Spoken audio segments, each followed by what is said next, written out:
My faith was materialism. What I believed, and all of my PhD friends and all of my friends believed, that if you can't measure it, see it, weigh it, count it, it simply doesn't exist. So when I was dying, people asked me if I prayed, and it's like, I'm trying to explain to you, like, the last thing in the world I would have done was pray. I would have sooner jumped off the Eiffel Tower than pray. What an absolutely silly notion. I asked for morphine. I asked for a doctor, because the pain of the hole in my duodenum, which was leaking hydrochloric acid and other delightful digestive juices, I was dissolving myself. I was digesting myself on the inside. And if you want to know what that feels like, get a red hot coal out of a fire and stick it inside your gut. I'd seen 2 doctors in emergency, and they were very nice, but they didn't do anything. They just sent me over to surgery. They told me I had an hour to live. That's what they told me. And that I would be having surgery right away. So they sent me to surgery. And unbeknownst to them, I'm sure there wasn't anybody to do the surgery. So that's why I didn't get any meds. You know, people tell me, well, the reason why you had your near-death experience was because of all the narcotics you'd been given. And like, I begged for anything and I was given nothing for 10 hours. When the nurse came in and said that they were unable to locate a doctor, that's when I told my wife, I said, tell my parents that I love them. And I said goodbye, tell my kids. And she was crying like I'd actually never seen anybody in my life cry like that. And she sat down and I looked at her and I said, time for me to go. So I checked out, you know, really, really easy. I found it the easiest thing in the world to die. I was having a lot of trouble breathing. For the last several hours, all I was doing was trying to breathe. I had enough sense to know that if you stop breathing, that would be a bad thing. All I had to do was just stop doing that and I went unconscious. Awoke, I was standing there. I felt absolutely physically more real, more alive, and completely healed than I'd ever done in my life. So the first thing I did was I did a reality check, which consisted of taking my hands and I felt myself from the top of my head, felt myself all the way down, right down to my feet. And it's like feeling good. Matter of fact, feeling really good. So then I started to do a sensory check. I know it sounds very rational, but I was a very rational person. I can hear the hum of the fluorescent lights in the ceiling, hear them humming really loudly. And then I looked and I realized that in our, I was an art teacher. So like in our vision, we see 180 degrees if you have two eyes. Well, I was seeing way more than 180 degrees. And I'm going, ooh, that's so weird. And then I checked my depth of field, which is, like if you focus on something far, your near is out of focus and vice versa. I was going like, I have complete depth of field. I mean, I am focused on everything. So I'm looking around the room and my wife's on the other side of the bed. And then I noticed in the bed, mostly covered by a sheet, but the head not completely covered, was a person. And I looked at the person who was facing my wife away from me. And to my horror, it bore a remarkable resemblance to me. Now, I knew rationally that wasn't me because I was standing there and rational people know you can't bifurcate. That's crazy stuff. That's schizophrenia to say that like you were standing over yourself, looking at yourself, right? Like, I'm not crazy. I'm not nuts. That's not me.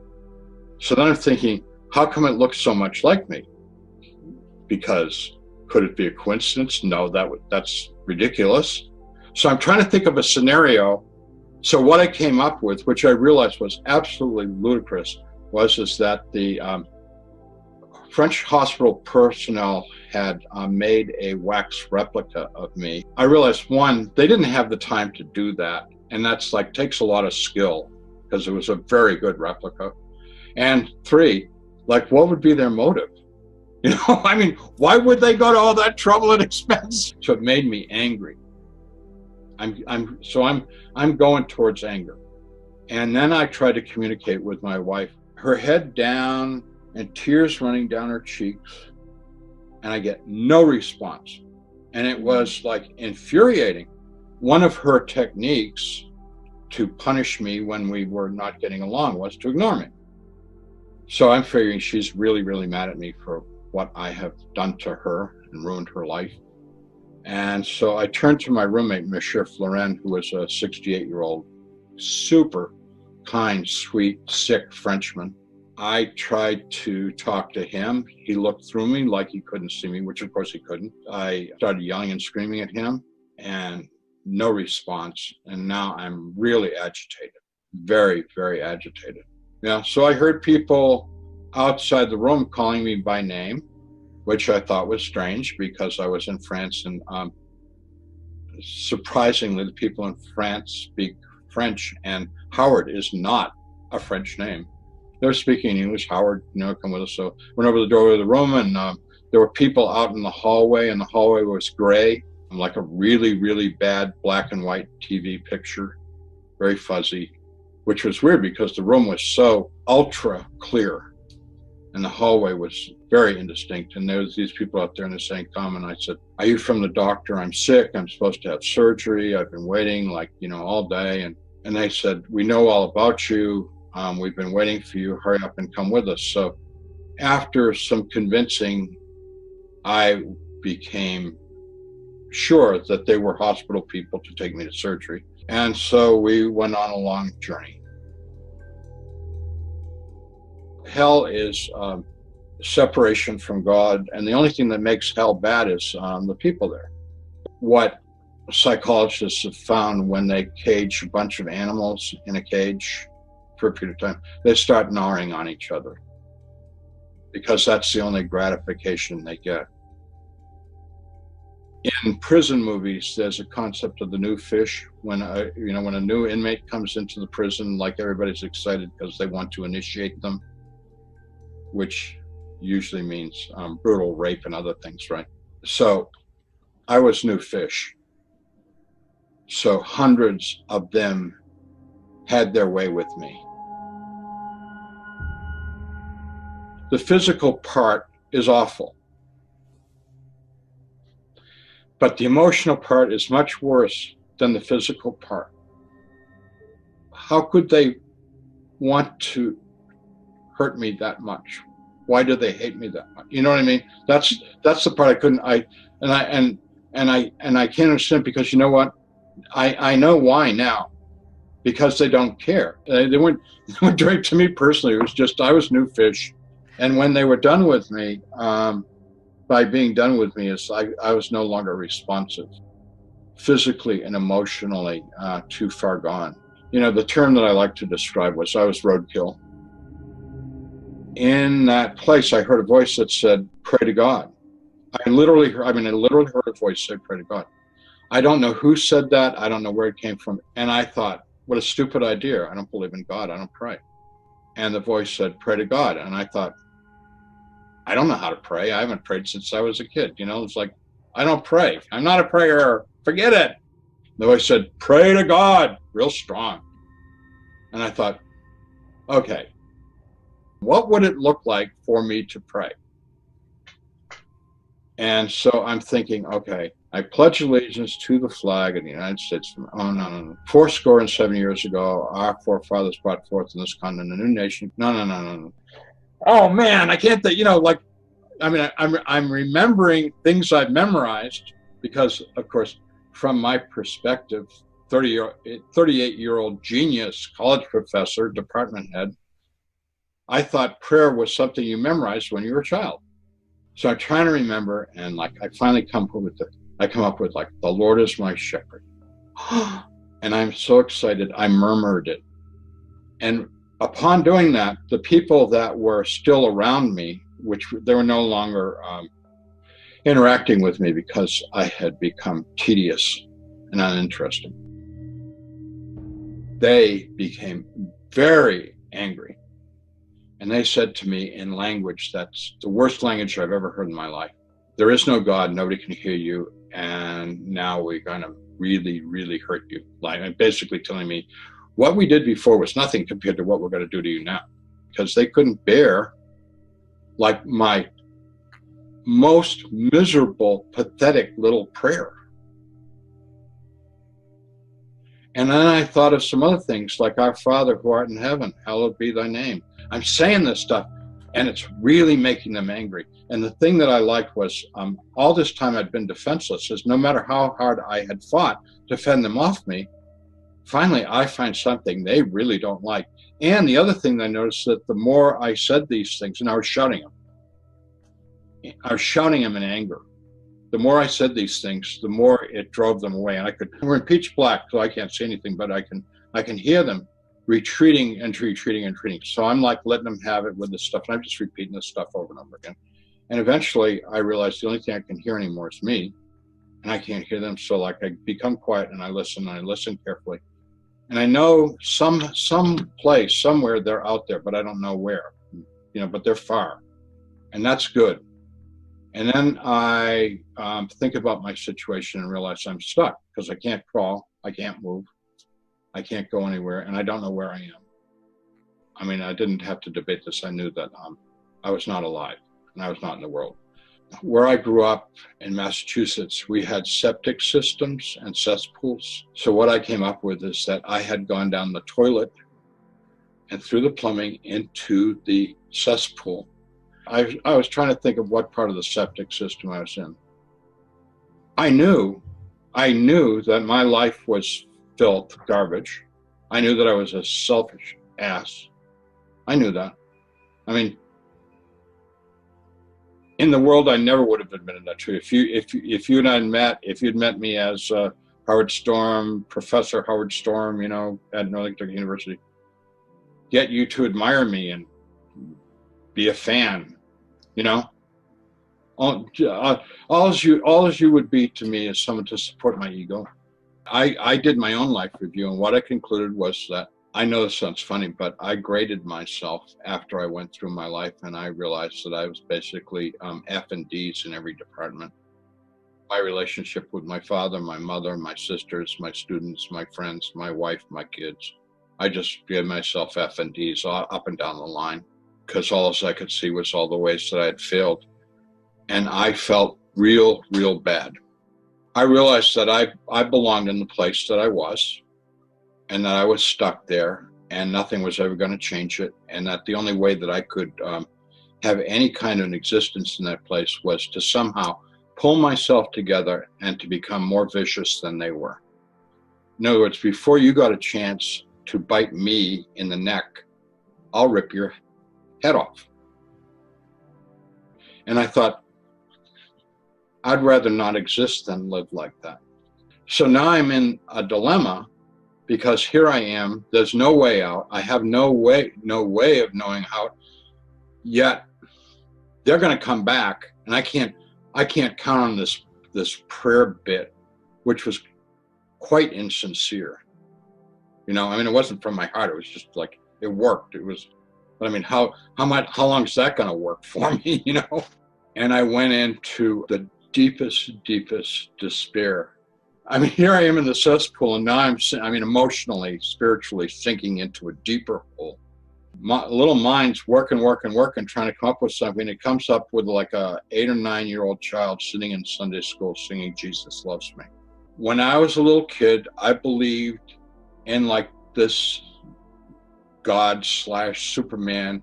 And when, you know, the alligators and bears that live under your bed that are trying to bite your toes, remember them? When they would start snapping at my toes at night, you know, in the middle of the night, I would pray to Jesus and they would go away. And then of course I'm having voices in my head saying, you don't believe this silly stuff, you know, like that, you know, you were a child, you're an idiot. You know it's not true. And then the other voices were saying, why would he care about you? You've done nothing but use his name as a cuss word for the past 20 years, you know, like, you know, he's not going to listen to you. Even if he did exist, he hates your guts. You know, I mean, I'm having all this stuff going on. And then, like, finally, I'm like screaming in my head, like, stop it. And I just yell out into the darkness, pure desperation, Jesus, please save me. Without the faintest idea whether there was a Jesus or not a Jesus, or whether he liked me or didn't like me, or, you know, I mean, I had nothing except this faint hope that it might be true. This impossibly bright light, like if it was actually light, it would have burned me. I was like, you know, so overwhelmed by the brightness of the light and its beauty. And then, like, I looked down at myself and I saw gore, and I was like, ew, I had been eviscerated. Okay. Not pretty. And out of this light came hands and arms, and he touched me. And when he touched me, 3 things happened. One is all the gore just started to disappear and I became whole. The other thing that happened was I was filled with ecstasy instead of being simply just nothing but pain from head to foot. Now all of a sudden that the pain goes away and I'm filled with ecstasy.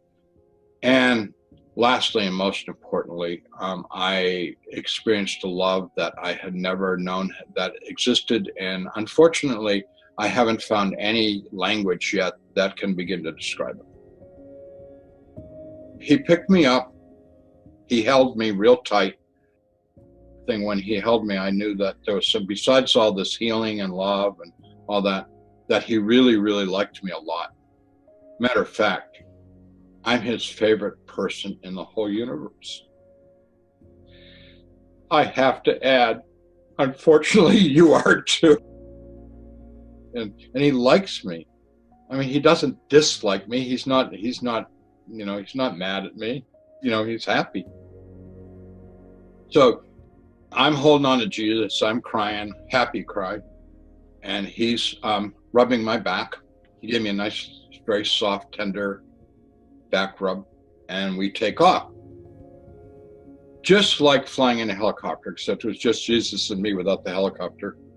All I'm aware of, because I've got my face buried in his chest and neck, was we're going. We're really going. And actually, I'm a little bit scared, because I'm actually thinking, I hope he doesn't let go of me.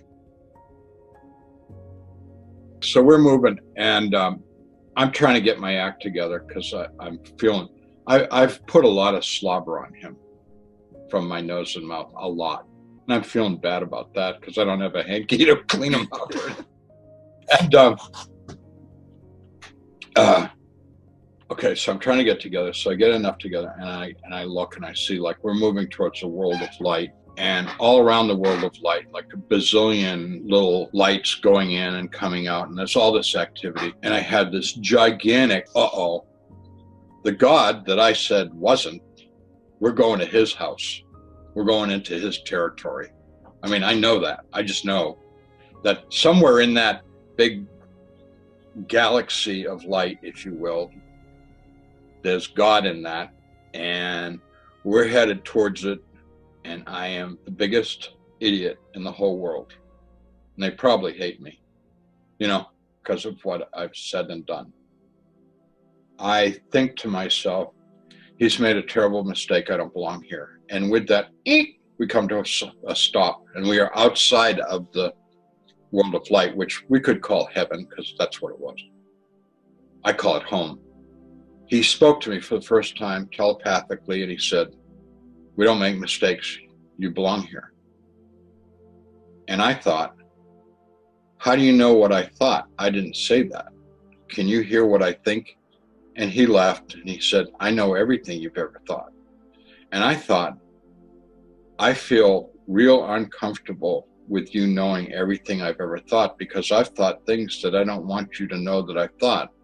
And immediately I thought of something that I didn't want him to know that I thought about, which was I thought of a breast. I've always been a boob guy. And you know what he did? He laughed and laughed and laughed. He thought it was really funny. And I thought, oh, he thinks I'm funny. And he said, yeah, you're real funny.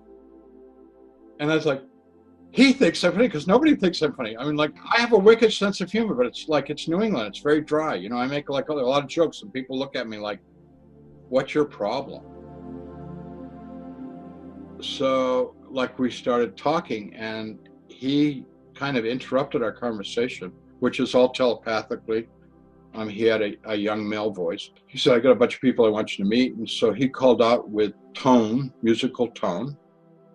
And they came, and there was a group of them, and they formed a semicircle around us. And he said, they've recorded your life, and they want to show you your life. So we proceeded to watch my life. And that was what I would refer to as a holographic projection of me interacting with people. And the interesting thing was that there were props, but usually not a background, only when the background was appropriate. We'd go into a scene and like see what happened to the person after, what happened to them after we'd interacted, or what they were feeling. We'd feel what they were feeling. I was more manipulative and detached from people, and Jesus and the angels clearly shared their unhappiness with the direction that I was going. Not in a cruel way, just like, it's really disappointing. And I felt their feelings, and I felt bad that I was such a disappointment. They weren't angry, they weren't mad, they were just disappointed. What I ultimately learned from the whole thing was that we were created to love one another. That's our job, that's the curriculum, that's the whole thing in a nutshell, and that's the only thing that matters. And what I was doing was moving away from that. I mean, I had a career, I had a wife, I had kids, I had a house, I had cars, blah, blah, blah. I had all that. I had the American dream, and I was going somewhere, and I won prizes at art shows, and I got tenure, and I was a full professor, and I, blah, blah, blah. And none of that mattered. And they let me know that none of that mattered at all. Look here, where you ignored a student who really, really needed a friend. And then they would feel so sad for that student, and it's good. And as the life review went on into my adult life, I was begging them to stop it. I'm like, I got it. No. And they'd say, no, you got to watch it. So we went through the whole thing. It was brutal, and I made them very disappointed and very sad. But I got the point. It was real simple. We were here. We were supposed to love each other, and I completely missed it. I thought my life was about being the most famous, wealthiest, important, powerful person that I could possibly be. I mean, I wanted it all. When we were over with that whole thing, he said, do you have any questions? And I said, yeah, I got a million questions. So I asked him everything I could think of to answer, and he answered everything. I've never told anybody everything, because some of it gets like a little esoteric, and I've gotten in trouble for stuff. I mean, I've had people tell me that I'm the devil and I'm an apostasy, and I'm like, for example, I'll give you an example of like when babies are either aborted or stillborn or die when they're very young, they just get another chance at life. And people have been furious with me and called me all kinds of names because Jesus told me that. And it's like, I'm sorry if you don't like Jesus' plan. No, he doesn't throw babies into hell. He not only told me, but he showed me, and we visited some places that the universe is full of intelligent beings and varied life forms. And that, in fact, this world is one of the lowest of them all. There's a lot more spiritual, kind, good, loving, and intelligent beings all over the universe. I asked Jesus, and so what happens to people when they die? And he said, it's a really big problem, because he said, usually when people die, they don't know they've died, because like when they were dying, they were in suffering, and when they die, the suffering's over. And so they feel really good. So they think they've gotten well, and they don't know that they've died at all. It's funny because people are terrified of dying. It's like, no, dying's really great when you're not doing well, Ran out of stuff to say. So I said, okay, I want to go to heaven. And he's like, actually, you got to go back to the world and try and, have the life that you were created to be in the first place. So we had a huge argument. People always say, like, argument. I go, yeah, I argued with him as much as I could possibly argue. I said, why would you send me back to the world? Because it's full of cruel, mean people, and it's just terrible existence down there.